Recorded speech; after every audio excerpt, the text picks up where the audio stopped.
Hello बच्चों, ये हमारा लेक्चर नंबर 8 है, periodic classification of elements. Last class में हमने ये डिस्कस किया था कि इलेक्ट्रॉन एफिनिटी के बारे में।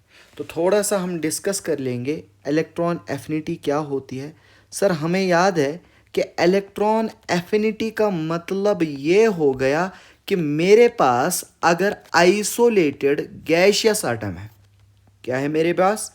Isolated isolated gaseous atom. अब इस आइसोलेटेड गैसियस एटम ने जब इलेक्ट्रॉन गेन किया, इस वक्त जो एनर्जी रिलीज होती है, इसी को हम सर क्या कहते हैं? इसी को हम इलेक्ट्रॉन एफिनिटी कहते हैं। तो सर, आपने ये भी बोला था कि ज़्यादा एनर्जी रिलीज का मतलब ज़्यादा इलेक्ट्रॉन एफिनिटी। ज़्यादा एनर्जी रिलीज का मतलब ये है कि ज़्यादा इलेक्ट्रॉन एफिनिटी। ठीक है ना? इसके बाद मैंने ये डिस्कस किया था कि electron gain enthalpy, that is the delta H E G. अब बेटा, अगर इसका वैल्यू नेगेटिव आता है देन इट्स एक्सोथर्मिक। यही मैंने बोला था लास्ट लेक्चर में। अब इसी तरह अगर डेल्टा एच ई जी का वैल्यू पॉजिटिव आएगा देन इट इज एंडोथर्मिक।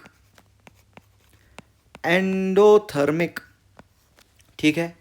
अब फिर मैंने क्या बोला था कि अगर delta H E G more negative value देगा then more will be its electron affinity. तो लास्ट टाइम मैंने ये बोला था कि डेल्टा एच ई जी होता है बराबर minus of electron affinity. Delta H E G is equal to negative of electron affinity. और मैंने आपको ये बोला था ये कहाँ से आई है? That is delta H E G is equal to minus A E minus 5/2 R T. ये डिफाइन है एट एनी टेम्परेचर। ठीक है ना? अब इसके बाद यहाँ से हमें ये पता चला कि जितना ज़्यादा डेल्टा एच ई जी नेगेटिव होगा उतनी ही ज़्यादा इलेक्ट्रॉन एफिनिटी होगी। तो ये पॉइंट आप नोट कीजिए। क्या बोला मैंने? जितनी ज़्यादा डेल्टा एच ई जी नेगेटिव होगा, जितना ज़्यादा डेल्टा एच ई जी नेगेटिव होगा उतना ही ज़्यादा इलेक्ट्रॉन एफिनिटी होगी। ठीक है बेटा? तो जितना ज़्यादा नेगेटिव वैल्यू उतना ही ज़्यादा इलेक्ट्रॉन एफिनिटी, और जितना ज़्यादा पॉजिटिव उतनी ही कम इलेक्ट्रॉन एफिनिटी आएगी। तो ये भी लिखेंगे, जितनी ज़्यादा डेल्टा एच ई जी पॉजिटिव होगा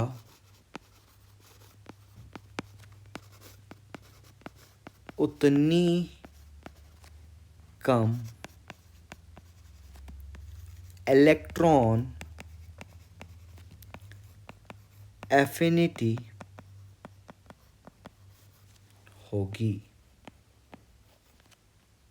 ऐसे लिखेंगे, उतनी कम इलेक्ट्रॉन एफिनिटी आएगी।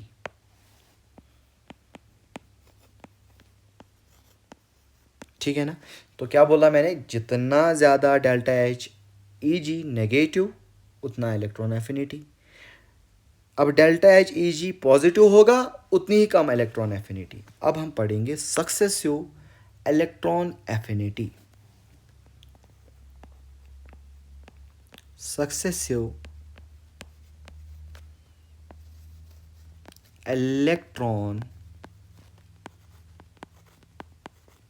affinity, या इसी को हम कहते हैं डेल्टा एच ई जी, सक्सेसिव इलेक्ट्रॉन एफिनिटी और डेल्टा एच ई जी मेरे बेटे। अब बेटा मेरे पास मान लो मेरे पास ऑक्सीजन एटम है, आइसोलेटेड गैशियस एटम। अब इसने एक इलेक्ट्रॉन गेन किया तो ये क्या बनाएगा, ओ गैस नेगेटिव। अब मान के चलो, अब बेटा मैंने क्या बोला, ये आइसोलेटेड गैशियस एटम है किसका, ऑक्सीजन का। अब इस ऑक्सीजन ने इलेक्ट्रॉन गेन किया, जब इस ऑक्सीजन ने इलेक्ट्रॉन गेन किया तो ये ओ नेगेटिव बन गया। अब ये एनर्जी रिलीज करेगा, लेट एज्यूम करेंगे, ये एक्चुअल वैल्यू नहीं है, एज्यूम करेंगे delta H E G one, जो इसने एनर्जी रिलीज की वो बराबर आ गई -144 किलो जूल पर मोल, क्योंकि एनर्जी रिलीज हो गई माइनस। अब मैं बोल रहा हूं कि successive electron affinity, successive electron affinity का मतलब क्या, इसने पहली बार इलेक्ट्रॉन गेन किया होगा, अब दूसरी बार ये इलेक्ट्रॉन गेन करेगा, फिर तीसरी बार इलेक्ट्रॉन गेन करेगा, फिर फोर्थ बार इलेक्ट्रॉन गेन करेगा। अब सक्सेसिव इलेक्ट्रॉन एफिनिटी का मतलब ये भी है, फॉर एग्जाम्पल मेरे बेटे ये पिनकी है, ये पिनकी है, ये पिनकी है। अब इस पिनकी ने बोला किसी को मतलब अपने भाई को, अपने फादर को बोला कि मेरे लिए एक क्लॉथ ले आओ, कपड़ा ले आओ। तो पहले तो भाई और बापू ने क्लॉथ देने का डिने किया, मतलब हम क्लॉथ नहीं देंगे। बट आफ्टर डैट जो इसका भाई है इसने इसके लिए क्लॉथ लाया। जब इसके भाई ने पिंकी के लिए क्लॉथ लाया तो पिंकी बहुत ज़्यादा खुश होगी, पिंकी बहुत ज़्यादा खुश होगी। अब भाई और बाप के बीच में कोऑर्डिनेशन नहीं थी, अब बाप ने भी क्लॉथ लाया, बट को इंसिडेंटली वो क्लॉथ सेम था जो भाई ने लाया, वही कलर, वही मटेरियल, सारा कुछ सेम। क्या ये पिंकी एक्सेप्ट करेगी? No sir. क्यों नहीं करेगी? क्योंकि ऑलरेडी उसके पास है क्लॉथ, वो ऑलरेडी वो उसी कलर का क्लॉथ है, उसी मटेरियल का क्लॉथ है उसके पास। अब पिंकी क्यों एक्सेप्ट करेगी? बट अब बाप ने लाया तो बाप इसको इंसिस्ट करेगा, कोई बात नहीं बेटा अब लो। तो वो क्लॉथ पिंकी तो अपनी मर्जी से नहीं लेगी ना, बट फोर्सफुली वो क्लॉथ पिंकी लेगी। इसी तरह मेरे बेटे जो इलेक्ट्रॉन, जो एटम आइसोलेटेड गैशियस एटम पहले इलेक्ट्रॉन खुशी खुशी से इलेक्ट्रॉन गेन करता है, अब अगर मैं उसको फिर से इलेक्ट्रॉन दूंगा तो इलेक्ट्रॉन और इलेक्ट्रॉन के बीच में रिपल्शन आएगा। जब इलेक्ट्रॉन और इलेक्ट्रॉन के बीच में रिपल्शन आ गया तो होगा क्या, मुझे यहीं से बाहर से ही एनर्जी देनी होगी ताकि उसमें वो इलेक्ट्रॉन फिट हो जाए, ना कि इलेक्ट्रॉन जब उसने सेकंड इलेक्ट्रॉन गेन किया वहां से एनर्जी रिलीज हो जाए। तो क्या बोला मैंने, जब यहाँ पे ये ओ नेगेटिव है, ओ नेगेटिव गैस है, अब मैंने इसको बोला और एक इलेक्ट्रॉन गेन करो, और एक इलेक्ट्रॉन गेन करो, ये इलेक्ट्रॉन जाएगा ओ नेगेटिव के पास, ऑलरेडी उसके पास नेगेटिव चार्ज है, बाहर से और एक नेगेटिव आएगा तो इलेक्ट्रॉन रिपल्शन होगा। जब रिपल्शन होगा तो मुझे बाहर से ही एनर्जी देनी होगी, डैट मीन्स लेट करते हैं delta H E G two जो है, जो मुझे बाहर से एनर्जी देनी पड़ी, डैट इज +744 किलो जूल पर मोल। तो यहाँ पे नेट रिएक्शन क्या होगी, जो मेरे पास आ गया, डैट इज़ मेरे पास ओ गैस था सर, इसने 2 इलेक्ट्रॉन्स गेन किए, अब यहाँ पे जो बन गया that is O2 negative gas. अब मैं आपसे क्वेश्चन बोल रहा हूं कि क्या ये प्रोसेस एक्सोथर्मिक है या एंडोथर्मिक है? आप क्या बोलोगे सर? जब पहले इलेक्ट्रॉन एफिनिटी हो गई, जब पहली इलेक्ट्रॉन एफिनिटी हो गई, उस टाइम इसने इलेक्ट्रॉन गेन किया, उस टाइम एनर्जी रिलीज हो गई। जब इसने दूसरा इलेक्ट्रॉन गेन किया, तब मुझे बाहर से ही इलेक्ट्रॉन देना पड़ा, तब मुझे बाहर से ही एनर्जी देनी पड़ी। तब इसका वैल्यू जो है वो वैल्यू डेल्टा एच ई जी का पॉजिटिव में आ गया। अब मैं ये बोल रहा हूं कि बेटा मुझे बताओ कि ओवरऑल ये एक्सोथर्मिक है या एंडोथर्मिक है? तो आपने क्या बोला सर? हम डिफरेंस देखेंगे delta H E G two और delta H E G one का। अगर वो वैल्यू पॉजिटिव आ गई तो डैट मीन्स एनर्जी देनी पड़ी, डैट इज एंडोथर्मिक प्रोसेस। अगर वो वैल्यू नेगेटिव आया, डैट मीन्स एक्सोथर्मिक प्रोसेस। तो delta H E G total लिखूंगा तो किसके बराबर आएगा मेरे बेटे? Delta H E G one plus delta H E G two. तो वो किसके बराबर आएगा मेरे बेटे? क्या वो प्लस 600 किलो जूल पर मोल आएगा? Yes sir. तो इसका मतलब क्या? Therefore it is endothermic process. तो ये कौन सी प्रोसेस है? Endothermic process. सर अब मेरे दिमाग में एक ख्याल आ गया। हाँ मुझे पता है कौन सा ख्याल।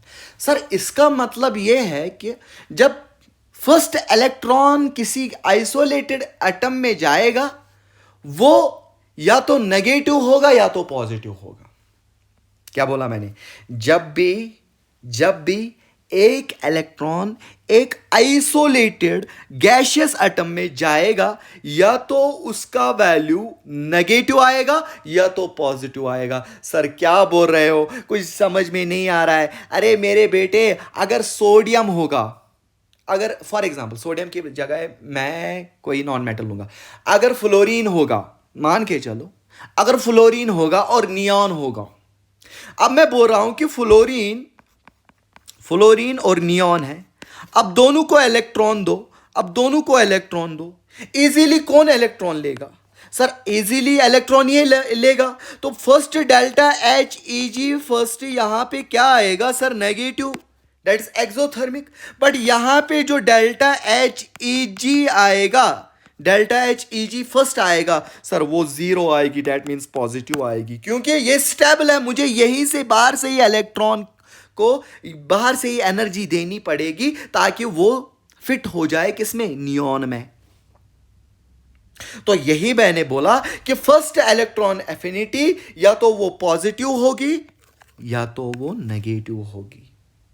Positive in case of noble gases. But अगर मैं बोल रहा हूं कि second ionization energy, that is ionization energy नहीं, electron gain affinity, that is delta H E G two. अब मैं बोल रहा हूं कि सेकंड इलेक्ट्रॉन दो। सर ऑलरेडी इसने एक इलेक्ट्रॉन लिया, अब आप बोल रहे हो कि सेकंड इलेक्ट्रॉन भी दो। अरे ऑलरेडी उसके पास नेगेटिव चार्ज है, अब आप बोल रहे हो और नेगेटिव चार्ज दो।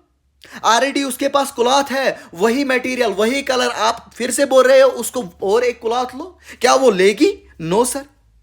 क्या ये इलेक्ट्रॉन लेगा? नहीं लेगा। तो होगा क्या? इलेक्ट्रॉन और इलेक्ट्रॉन के बीच में रिपल्शन होगी। जब इलेक्ट्रॉन और इलेक्ट्रॉन के बीच में रिपल्शन होगी तो मुझे बाहर से ही फोर्स देना पड़ेगा, तो मुझे बाहर से ही एनर्जी देनी पड़ेगी। तो ये पॉइंट याद रखिएगा, delta H E G two is always endothermic. Second electron affinity हमेशा इलेक्ट्रॉन सेकंड इलेक्ट्रॉन एफिनिटी हमेशा पॉजिटिव आएगी, और फर्स्ट इलेक्ट्रॉन एफिनिटी पॉजिटिव भी हो सकती है और नेगेटिव भी हो सकती है। तो मैं ये स्टेटमेंट लिखूंगा,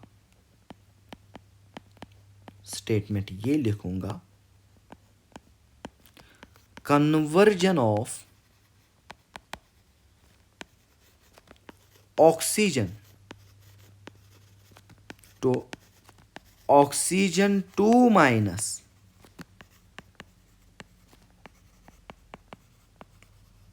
is एंडोथर्मिक प्रोसेस, हाँ या ना, is endothermic process because of electron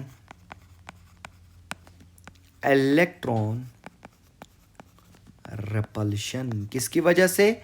electron repulsion की वजह से। तो यहां से ये कंक्लूजन आएगा कि delta H E G one important for NEET may be positive means endo और negative means exo. Delta HEG1 may be positive means endo or negative means exo. But delta HEG2 इसको ना star point बनाओ, star point बनाओ, star point बनाओ। Delta HEG2 is always positive। Positive का मतलब क्या? Endothermic. तो delta HEG2 is always endothermic. इसी तरह मैं क्वेश्चन बोलूँगा। क्वेश्चन ये है, होप आप सभी आंसर देंगे। विच प्रोसेस इज एक्सोथर्मिक और एंडोथर्मिक? तो क्या बोला मैंने? विच प्रोसेस इज एक्सोथर्मिक और एंडोथर्मिक। अब मैंने लिखा O gas plus twice electron, क्या यहाँ पे O-2 गैस बनेगा?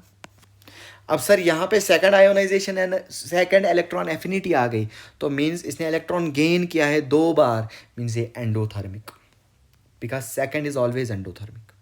इसी तरह sulphur gas plus twice electron, तो क्या बनेगा? S-2 गैस, हाँ या ना? इसी तरह N गैस प्लस 3 इलेक्ट्रॉन, तो क्या बनेगा मेरे बेटे? N-3 gas. क्या मैं यहाँ पे ये स्टेटमेंट बोल सकता हूँ? Always endothermic, always endothermic. तो बेटा एक पॉइंट आप ये याद रखिएगा, जब भी एक से ज्यादा इलेक्ट्रॉन दिख जाए, जब भी एक से ज्यादा इलेक्ट्रॉन दिख जाए, समझ लेना एंडोथर्मिक। क्या बोला मैंने? फिर से, जब भी एक से ज्यादा इलेक्ट्रॉन दिख जाए, जब भी एक से ज्यादा इलेक्ट्रॉन दिख जाए, मतलब एंडोथर्मिक। ठीक है ना? तो नोट पॉइंट आप ये लिखोगे, नोट पॉइंट आप ये लिखोगे, addition of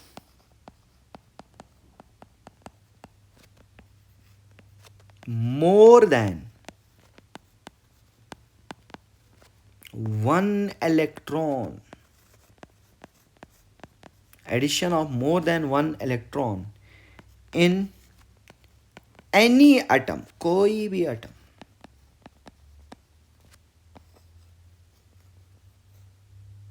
addition of more than 1 electron in any atom is always endothermic। शाबाश शाबाश बच्चा पार्टी। क्या बोला मैंने? क्या बोला मैंने? Addition of more than 1 electron, addition of more than 1 electron in any atom is always endothermic. अब इसके बाद जो हम पढ़ेंगे, that will be the factors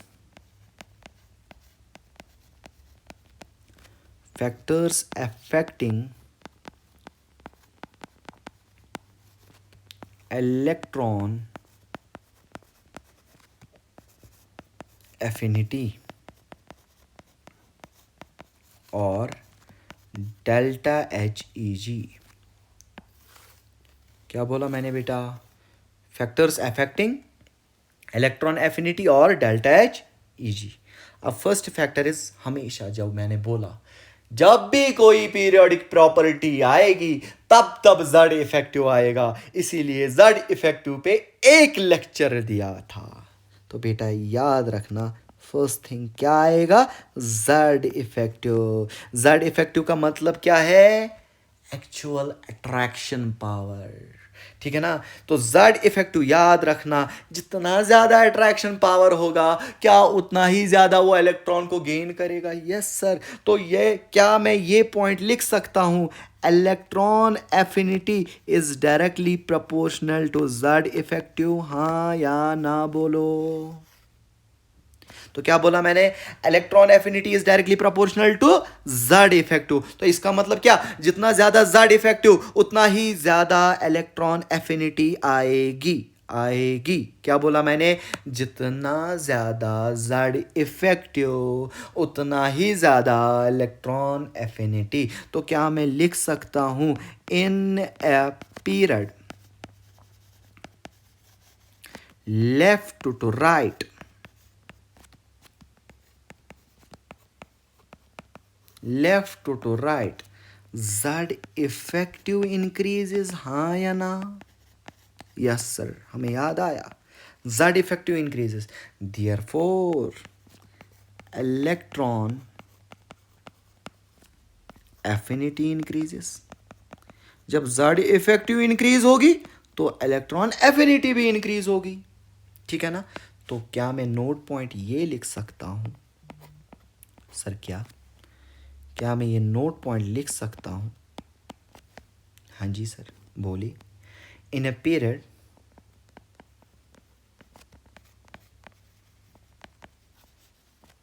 Z effective increases, electron affinity increases, thus delta Heg negative value increases। बोलो जल्दी। इन a period, जब हम पीरियड की बात करेंगे, जेड इफेक्टिव इंक्रीज होता है। जब जेड इफेक्टिव इंक्रीज होता है तो इलेक्ट्रॉन एफिनिटी इंक्रीज हो गई। जब इलेक्ट्रॉन एफिनिटी इंक्रीज हो गई तो delta H A G negative value ज़्यादा देगा। फॉर एग्जाम्पल मेरे बेटे, NOF, नाइट्रोजन ऑक्सीजन फ्लोरीन। तो from left to right Z effective increases. अब बेटा इसके लिए तो पीरियोडिक टेबल याद होना चाहिए। Z effective increases, therefore electron affinity increases. तो क्या ऑर्डर ये आएगा, यस सर। इसी तरह सेकंड ऑर्डर में बनाऊंगा, इसी तरह second order phosphorus, sulphur, chlorine. क्या from left to right Z effective increases, yes sir. Z effective increases, therefore electron affinity increases. बस हो गया सर, हो गया। तो ये जेड इफेक्टिव का किस्सा था। तो फैक्टर्स अफेक्टिंग इलेक्ट्रॉन एफिनिटी और डेल्टा एच ई जी। तो मैंने फर्स्ट थिंग बोला कि Z effective is directly proportional to electron affinity. मेरे साथ बोलना। अब सेकंड फैक्टर जो है डेट इज साइज। अब आपको पता ही है, जितना ज्यादा हम घर के बाहर होते हैं, जितना ज्यादा हम घर के बाहर होते हैं उतनी ही ज्यादा हम दरबदरी करते हैं, उतना ही ज़्यादा हम एक जगह से दूसरी जगह जाते हैं, ठीक है ना। इसी तरह जब हम घर में होते हैं तो हम डिसिप्लिन्ड रहते हैं, हम चुपचाप शरीफ बच्चे की तरह रहते हैं। इसी को कोरिलेट करते हम ये बोल सकते हैं कि जितना ज़्यादा साइज होगा न्यूक्लियस से आउटर मोस्ट इलेक्ट्रॉन की डिस्टेंस ज़्यादा होगी, तो इसका मतलब फोर्स ऑफ अट्रैक्शन कम होगा। जब फोर्स ऑफ अट्रैक्शन कम होगा तो इलेक्ट्रॉन एफिनिटी कम होगी। तो ये पॉइंट आप याद रखिएगा कि size is inversely proportional to electron affinity. Size, तो आप क्या याद रखोगे मेरे बेटे, electron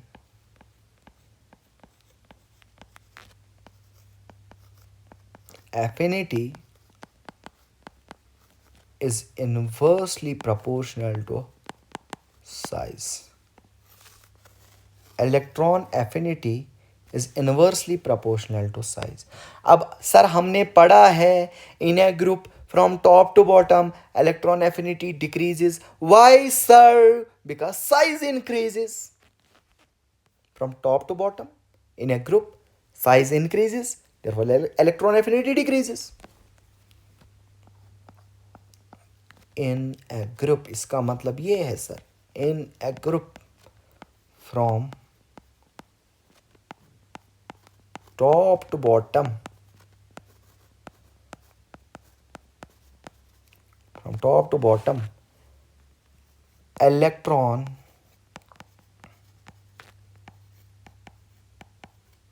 affinity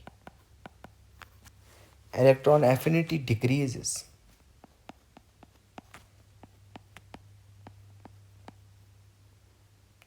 from top to bottom electron affinity क्या होती है? डिक्रीज होती है, क्योंकि साइज इंक्रीज होता है. For example chlorine. देखो बेटा मैंने क्लोरीन से स्टार्ट किया, डैट मीन्स थर्ड पीरियड से. इंपॉर्टेंट है जो मैं एग्जाम्पल दिखाऊंगा. क्यों क्लोरीन? सर फ्लोरीन क्यों नहीं? बाद में बताऊंगा ना फ्लोरीन से क्यों मैंने स्टार्ट नहीं किया हाइड्रोजन ग्रुप. मैंने क्लोरीन से स्टार्ट किया. Chlorine, bromine, iodine. अब आपको पता ही है from top to bottom size increases electron affinity decreases. तो क्लोरीन की इलेक्ट्रॉन एफिनिटी ज़्यादा होगी ब्रोमीन से, और ब्रोमीन की इलेक्ट्रॉन एफिनिटी ज़्यादा होगी किससे? आयोडीन से. इसी तरह मैं सेकंड एग्जांपल लूँगा,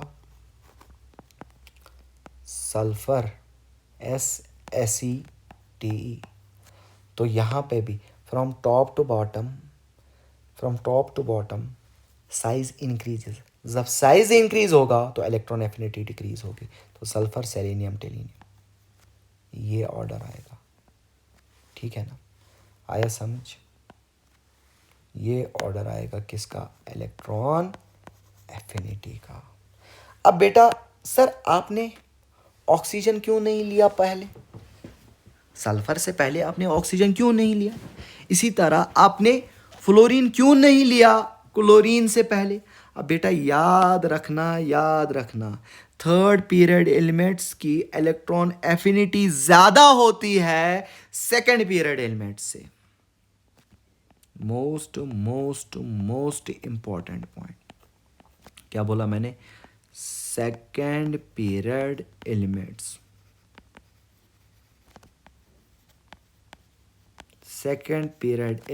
की इलेक्ट्रॉन एफिनिटी कम होती है किसे? थर्ड पीरियड एलिमेंट से. बेटा जी एक बार इस कंटेंट को फॉलो कर लो ना, फिर देखना आप कहां पहुंचोगे. ठीक है? तो क्या बोला मैंने? सेकंड पीरियड एलिमेंट्स की इलेक्ट्रॉन एफिनिटी कम होती है as compared to third period elements. Sir क्यों? फॉर एग्जाम्पल मैंने बोला फ्लोरीन और क्लोरीन. फ्लोरीन की इलेक्ट्रॉन एफिनिटी कम होती है किससे? क्लोरीन से. सर क्यों? क्योंकि जो फ्लोरीन है, फ्लोरीन का साइज जो है छोटू सा है. Size is very small. Size क्या है मेरे बेटे? Very small. ठीक है ना? अब जब साइज स्मॉल है तो यहां पे इलेक्ट्रॉन या चार्ज डेंसिटी ज्यादा है छोटे से एरिया में. फॉर एग्जांपल ये एक एरिया है. इस छोटे से एरिया में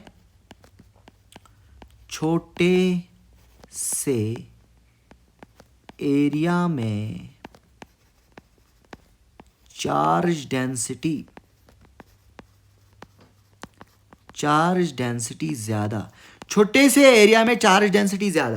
तो छोटे से एरिया में जब चार्ज डेंसिटी ज्यादा है तो डैट मीन्स अब अगर और एक इलेक्ट्रॉन आएगा बाहर से तो ऑलरेडी वहां पे चार्ज डेंसिटी ज्यादा है, ऑलरेडी उनके पास तकलीफ है। तो जब मैंने बाहर से और एक इलेक्ट्रॉन दिया तो वहां पे इलेक्ट्रॉन इलेक्ट्रॉन रिपल्शन होगी या इंटर इलेक्ट्रॉनिक रिपल्शन ज्यादा होगी due to the charge density. Electron density ज्यादा है वहां पे, उसकी वजह से इंटर इलेक्ट्रॉनिक रिपल्शन ज़्यादा आएगा। जब इंटर इलेक्ट्रॉनिक रिपल्शन ज़्यादा आएगा तो उतनी उसकी एफिशिएंसी नहीं रहेगी कि मैं इलेक्ट्रॉन को गेन करूं। बट अगर मैं क्लोरीन की बात करूं, क्लोरीन का साइज क्या है मेरे बेटे? लार्ज साइज है, लार्ज साइज है। तो लार्ज साइज मतलब comparatively chlorine gains the more electron as compared to fluorine। तो इसकी वजह से क्या होगा? इलेक्ट्रॉन डेंसिटी साइज कम होने से electron density increases, therefore inter electronic repulsion is more। तो इसकी वजह से क्या होगा? therefore comparatively chlorine more electron gain, chlorine gains, या ऐसे लिखेंगे chlorine has more electron affinity than fluorine. Chlorine की मोर इलेक्ट्रॉन एफिनिटी है किससे? फ्लोरीन से। तो ऑर्डर क्या आएगा? शाबाश मेरे बेटे। Sir from top to bottom size increases, electron affinity decreases. पर सेकंड और थर्ड में से थर्ड की इलेक्ट्रॉन एफिनिटी ज़्यादा है सेकंड से, क्योंकि सेकंड का साइज कम है तो वहाँ पे इंटर इलेक्ट्रॉनिक रिपल्शन ज़्यादा होगी। तो ये ऑर्डर याद रखिएगा, फ्लोरीन और क्लोरीन में ऑल दो from top to bottom size increases, but chlorine का इलेक्ट्रॉन एफिनिटी ज़्यादा। इसी तरह ऑक्सीजन और सल्फ़र में सल्फ़र की इलेक्ट्रॉन एफिनिटी ज़्यादा। इसी तरह फ्लोरीन क्लोरीन हो गया, ऑक्सीजन सल्फ़र। इसी तरह नाइट्रोजन और फॉस्फोरस में फॉस्फोरस की इलेक्ट्रॉन एफिनिटी ज़्यादा। इसी तरह कार्बन और सिलिकॉन में सिलिकॉन की इलेक्ट्रॉन एफिनिटी ज़्यादा। याद रहेगा। तो अगर हम फाइनल ऑर्डर लिखेंगे फ्लोरीन क्लोरीन ब्रोमीन आयोडीन का तो क्या आएगा? अब फाइनल ऑर्डर, अब बेटा याद करियो, फ्लोरीन क्लोरीन ब्रोमीन आयोडीन। तो ऑर्डर क्या आएगा? तो बेटा order of electron affinity, fluorine और क्लोरीन में से क्लोरीन की ज़्यादा तो क्लोरीन सबसे ज़्यादा, फिर आएगा फ्लोरीन, फिर आएगा ब्रोमीन और सबसे कम आयोडीन की। इसी तरह मैं बोलूँगा ओ साथ साथी तेरा। अब इनमें से बताओ जल्दी से। सर ऑक्सीजन और सल्फर में सल्फर की ज़्यादा, फिर ऑक्सीजन की, फिर एसी की, फिर वोल स्टाइल से टिपो। अब आना तो ये चाहिए, ऑक्सीजन आना तो ये चाहिए जो हमने पढ़ लिया, बट यहाँ पे गड़बड़ है। वैल्यू बेस्ड क्वेश्चन है, कभी एम्स में आता था तो वैल्यू बेस्ड, ये बेटा रट के जाना है। Value based correct electron affinities, बेटा सारा कुछ बोलता हूँ। अगर नीट में आएगा तो ये आंसर देना, बट अगर जेई में आएगा, एडवांस में आएगा तो आंसर विल बी सल्फर, फिर एसई, फिर टीई, फिर ओ। अब इसका रीज़न क्या है? It is value based, it is value based, experiment कर करके देख के हमने इसको आंसर निकाला। आया समझ? तो ये बात, ये इसको मैं हाईलाइट कर लूँगा क्योंकि अच्छी बात है, अच्छी बात को हाईलाइट करना इज गुड थिंग। ठीक है ना? ये रट के जाना, this the order of electron affinity. अब इसके बाद फैक्टर नंबर सेकंड भी हो गया, दैट इज द साइज। अब factor number third is the penetration power. Penetration power of subshell. अब पेनिट्रेशन पावर ऑफ सबशेल मैंने लास्ट टाइम भी बोला था, क्लोजनेस फ्रॉम द न्यूक्लियस। हम कितना क्लोज है न्यूक्लियस से, जितना ज्यादा हम क्लोज होंगे उतनी ज्यादा पेनिट्रेशन पावर। सिंपल।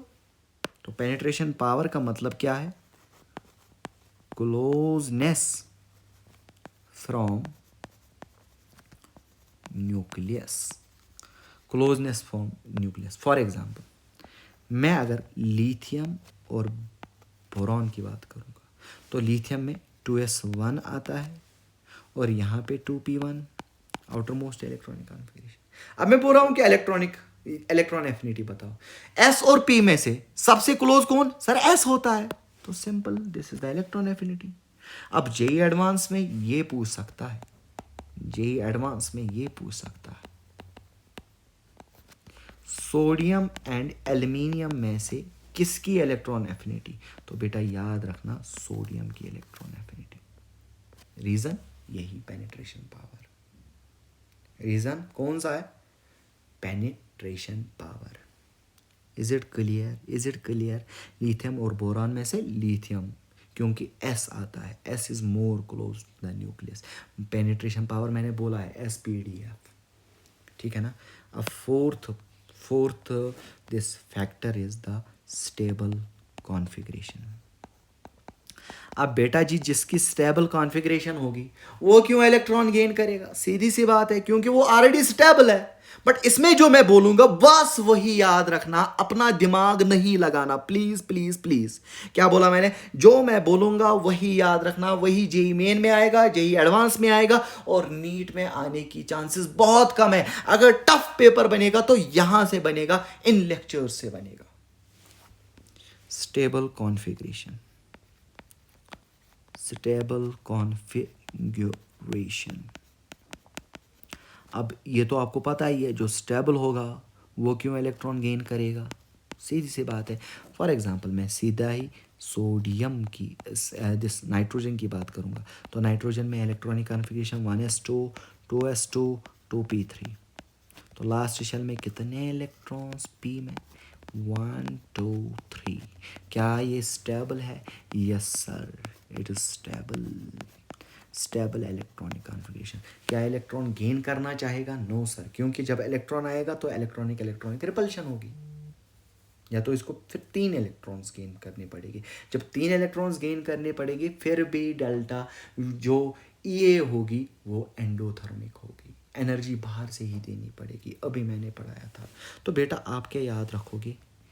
याद मीन्स याद, याद याद याद, बस याद रह जा। सॉरी, आप ये याद रखोगे, याद याद। क्या याद रखना है? Nitrogen noble gas and group second A means alkali earth metals, alkali earth metals have, बस हो गया sir ji, have delta HEG1 always positive। हु, क्या बोला मैंने? याद क्या रखना है? याद क्या रखना है मेरे बेटे? याद क्या रखना है? ज़रा बताओ। सर आपने क्या बोला? हमने क्या सुना? सर आपने ये बोला कि नाइट्रोजन है नोबल गैस है, नाइट्रोजन नोबल गैस अगर होगा या ग्रुप सेकंड होंगे, नाइट्रोजन नोबल गैस या ग्रुप सेकंड अगर होंगे तो उनके पास हमेशा क्या आएगा, उनके पास नाइट्रोजन नोबल गैस और group second alkali metals have delta H always positive. इसको मैं ना हाईलाइट करता हूँ, लाल करता हूँ, लाल बेटा लाल, लाल सिंह चढ़ा।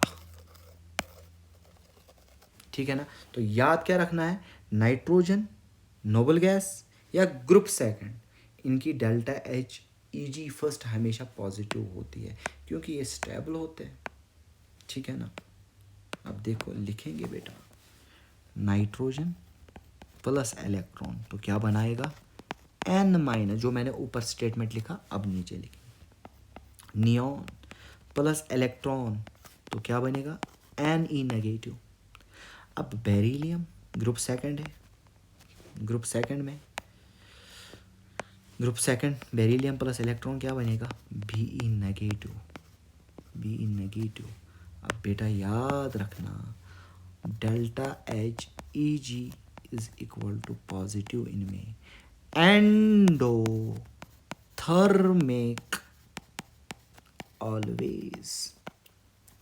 क्या बोला मैंने। अब बेटा यहां से क्वेश्चन आएगा, फिर ये ना कहना सर ने बोला नहीं था।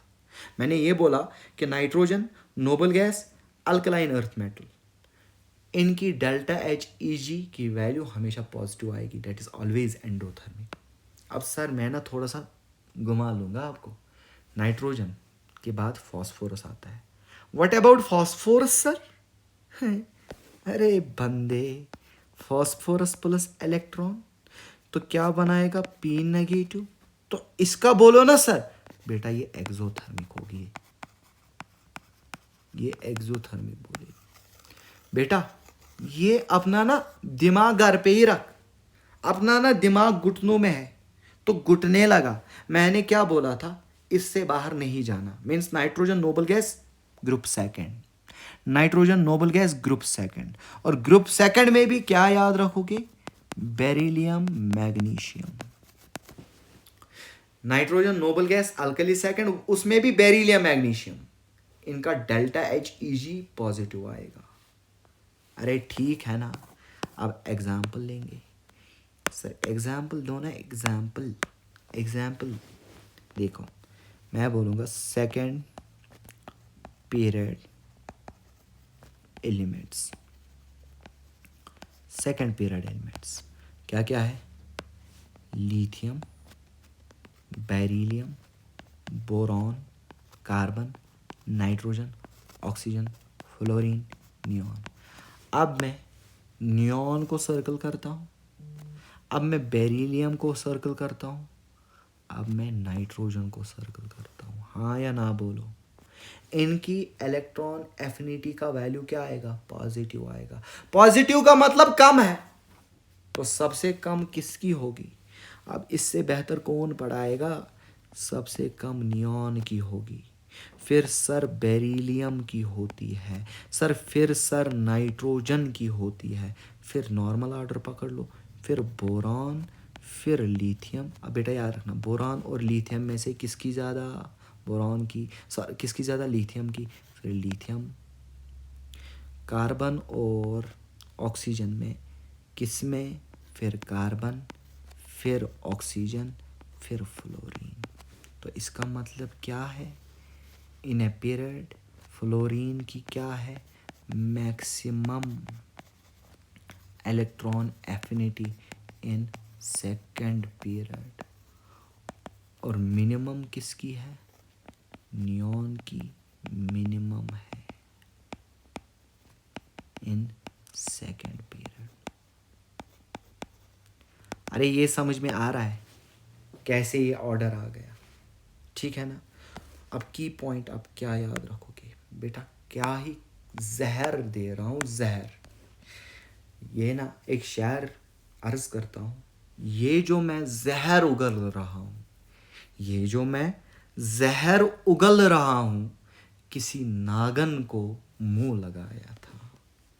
नागन पता है किसको कहते हैं, की पॉइंट। तो की पॉइंट में आप क्या याद रखोगे? S B star sir, S B star याद रखना, नाइट्रोजन फैमिली। जब भी आएगा ना पीरियड में, या ऐसे याद करना, बस आपकी समस्या खत्म। नाइट्रोजन फैमिली, फिर उसके बाद कार्बन फैमिली, फिर उसके बाद ऑक्सीजन फैमिली, फिर उसके बाद halogen family, x family.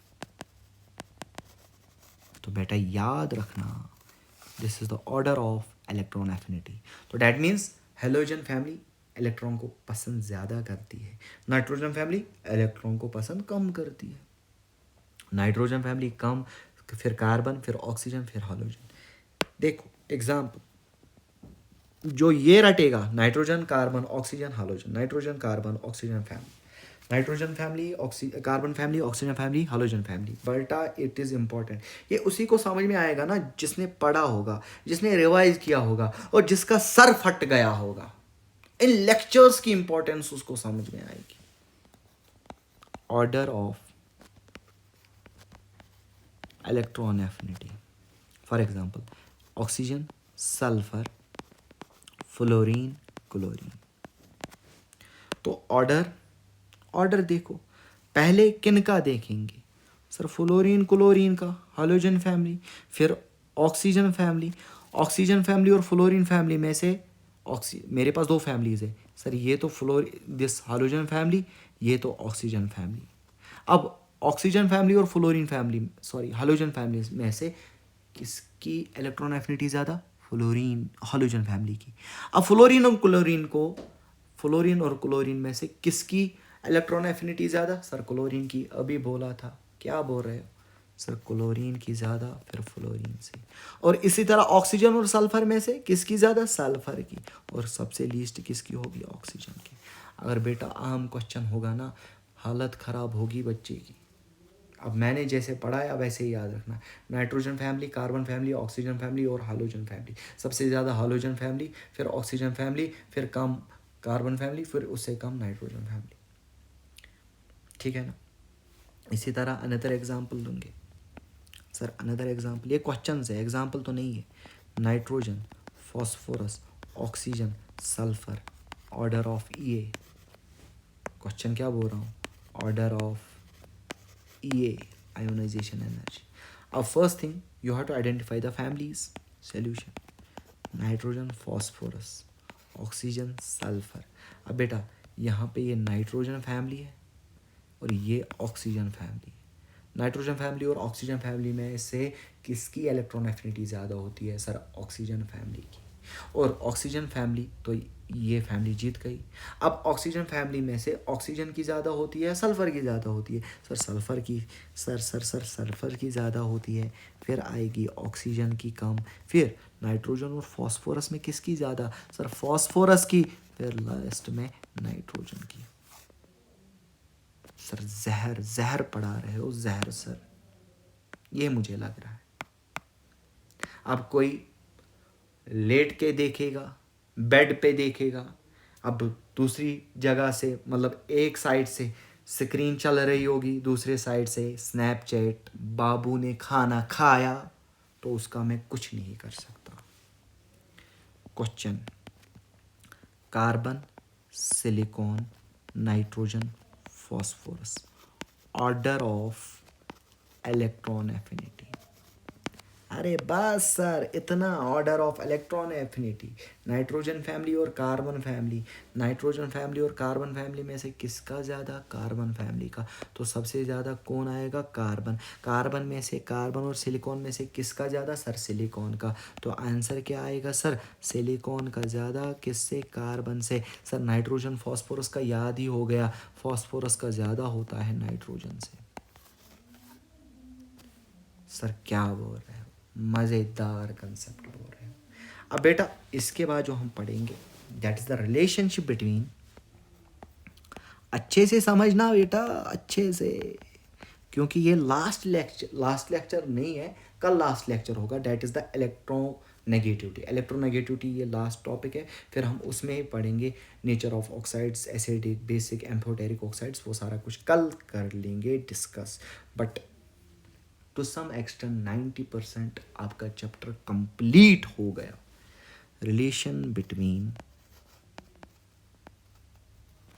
Ionisation energy and electron affinity, ऐसा कंटेंट यूट्यूब पे दिखाओ ना कहीं। रिलेशनशिप बिटवीन, आल्दो मुझे लग रहा है कि बड़े बड़े लेक्चर्स हो रहे हैं, अब अगर कंटेंट सारा कवर करना है तो मैं तो यहाँ पे एंटरटेन कराने के लिए नहीं आया ना, पढ़ाने के लिए आया हूँ। Relationship between ionisation energy and electron affinity. तो बेटा मैं क्वेश्चन से ही स्टार्ट करूँगा। मेरे पास फ्लोरीन गैसियस फॉर्म में है। अब इस फ्लोरीन ने एक इलेक्ट्रॉन गेन किया, तो यहाँ पे क्या बनेगा सर, एफ नेगेटिव गैस, हाँ या ना। तो इस प्रोसेस में एनर्जी क्या होगी, मान ले E1, तो एनर्जी यहाँ पे रिलीज होगी। अब यहाँ पे एफ नेगेटिव है, इस एफ नेगेटिव को मुझे वापस कन्वर्ट करना है एफ में, तो यहाँ पे एनर्जी E1 जो है यहाँ पे ये देनी पड़ेगी। इस एनर्जी को मैं बोलूँगा इलेक्ट्रॉन एफिनिटी। तो क्या मैं ये बोल सकता हूँ sir, E1 is the electron affinity of fluorine gas. Even क्या है, इलेक्ट्रॉन एफिनिटी है फ्लोरीन गैस का। अब इसी तरह क्या मैं यहाँ पे ये स्टेटमेंट लिख सकता हूँ, आप हाँ या ना बोलना। E1 is equal to electron affinity of Fg fluorine gas is equal to ionisation energy of F negative gas, हाँ या ना। अरे सिंपल सर, जितनी एनर्जी रिलीज करेगा गेन करने पर उतनी ही एनर्जी देनी पड़ेगी इलेक्ट्रॉन लेने पर। Karma hits back. तो क्या बोला मैंने, EA is equal to E1 is equal to EA, electron affinity of F gas is equal to ionization energy of F negative gas। तो वेरी वेरी इंपॉर्टेंट, क्या कंक्लूजन ये आ गया, important, very very very important. तो यहाँ पे ये conclusion आया, therefore electron affinity of an atom A, कोई भी एटम A है, is equal to ionization energy of its anion। हाय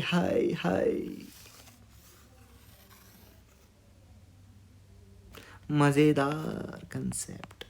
क्या बोला मैंने, जो इलेक्ट्रॉन एफिनिटी एक न्यूट्रल एटम की होती है वही उसकी आयोनाइजेशन एनर्जी होती है, बट उसके एनायन फॉर्म में।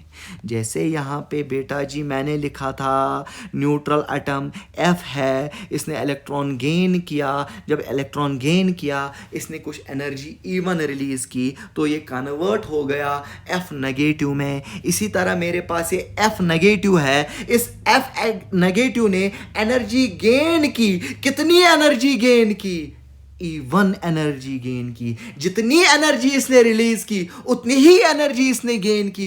जब उतनी ही एनर्जी इसने गेन की ना मेरे बेटे, तो इसने इलेक्ट्रॉन को लॉस किया। तो तभी मैंने ये कंक्लूजन निकाला, तभी ये खूबसूरत बात मैंने ये निकाली। सर क्या निकाला, electron affinity of an atom A, electron affinity of an atom A, थोड़ा सा कलर चेंज करेंगे, electron affinity of A is equal to ionization energy of its anion। anion याद रखना, electron affinity of an atom A is equal to किसके बराबर, ionisation energy of its anion। हाँ या ना बोलो सर, फिर से एक बार बताइए। इसी तरह मैं बोलूँगा मेरे पास क्लोरीन गैस है, अच्छे से देखना, क्लोरीन गैस ने एक इलेक्ट्रॉन गेन किया, मान के चलो इसने यहाँ पर E2 एनर्जी रिलीज की, तो ये कन्वर्ट हो गया Cl नेगेटिव गैस। अब इस Cl नेगेटिव गैस को मैं कन्वर्ट कर रहा हूँ Cl में, तो जितनी एनर्जी रिलीज की उतनी ही एनर्जी देनी पड़ेगी ना। तो क्या मैं E2 लिख सकता हूँ sir? E2 is equal to किसके बराबर? इलेक्ट्रॉन एफिनिटी, किसकी? Electron affinity of Cl gas is equal to ionization energy of Cl negative gas। हाँ या ना बोलो ढोलकपुर वालों। क्या बोला मैंने मेरे बेटे? मैंने ये बोला E2 जो है electron affinity of Cl gas is equal to ionisation energy of Cl negative gas. हाँ या ना बोलो। तो electron affinity, ionisation energy, negative of ionisation energy. तो क्या मैं बोल सकता हूँ फ्लोरीन और क्लोरीन में से इलेक्ट्रॉन एफिनिटी किसकी होगी? क्लोरीन की। अगर मैं बोलूंगा F नेगेटिव और Cl नेगेटिव में से आयोनाइजेशन एनर्जी किसकी होगी ज्यादा? तो Cl नेगेटिव की आयोनाइजेशन एनर्जी। तो मैंने वही बोला। तो यहां से क्या मैं ये भी यही कंक्लूजन आया कि जो इलेक्ट्रॉन एफिनिटी का ऑर्डर, अरे इंपॉर्टेंट है, जो इलेक्ट्रॉन एफिनिटी का ऑर्डर वही आयोनाइजेशन एनर्जी का ऑर्डर, बट एनायॉन में न्यूट्रल में नहीं। जो इलेक्ट्रॉन एफिनिटी का ऑर्डर वही आयोनाइजेशन एनर्जी का ऑर्डर, बट नेगेटिव में। जैसे इलेक्ट्रॉन एफिनिटी का ऑर्डर फ्लोरीन और क्लोरीन में से किसका ज्यादा? क्लोरीन का। इसी तरह मैं बोलूंगा आयोनाइजेशन एनर्जी में फ्लोरीन और क्लोरीन में से किसका ज्यादा? क्लोरीन नेगेटिव में। हाँ या ना? हाँ या ना? तो क्या मैं यहां पे ये क्वेश्चन बना सकता हूं ionisation energy order of, sir ना आँख खुल गई, ionisation energy order of fluorine comma fluorine minus comma chlorine minus. अब पहला थिंग, एटम्स, न्यूट्रल और एनायन को अलग कर लो।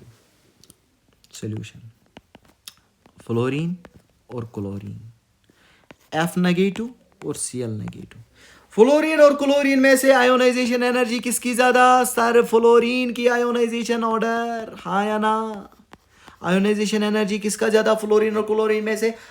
फ्लोरीन की ज्यादा। अब फ्लोरीन नेगेटिव और क्लोरीन नेगेटिव में से किसका ज्यादा है? सर इलेक्ट्रॉन एफिनिटी चेक करेंगे हम, यहाँ पर इलेक्ट्रॉन एफिनिटी चेक करेंगे। Sir electron affinity sir chlorine की ज्यादा होती है। जब क्लोरीन की ज्यादा होगी तो उसके नेगेटिव की भी ज्यादा होगी, तो Cl नेगेटिव की आयोनाइजेशन एनर्जी ज्यादा होती है सर। अरे आया। और बेटा याद रखना एटम्स की आयोनाइजेशन एनर्जी ज्यादा होती है, हैं? हाँ या ना? अब फाइनल, क्योंकि यहाँ पे नेगेटिव है, ऑलरेडी नेगेटिव चार्ज है। एटम के पास ऑलरेडी नेगेटिव चार्ज है ही नहीं, इसका अपना इलेक्ट्रॉन खोना है, ठीक है ना? तो क्या याद रखोगे? एटम्स की आयोनाइजेशन एनर्जी ज्यादा होती है। तो ऑर्डर क्या आएगा? सर सबसे ज़्यादा आयोनाइजेशन एनर्जी फ्लोरीन की, फिर क्लोरीन की, फिर Cl नेगेटिव की, और सबसे कम आयोनाइजेशन एनर्जी किसकी होगी? F नेगेटिव की। हाँ या ना बोलो?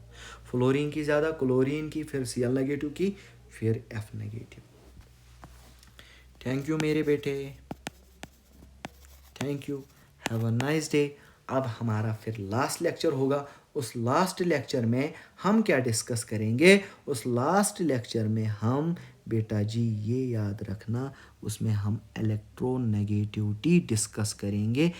Different scales like polling scale पढ़ेंगे, ऑल रेड रोस्चो स्केल पढ़ेंगे, फैक्टर्स अफेक्टिंग इलेक्ट्रोनेगेटिविटी पढ़ेंगे, ठीक है ना?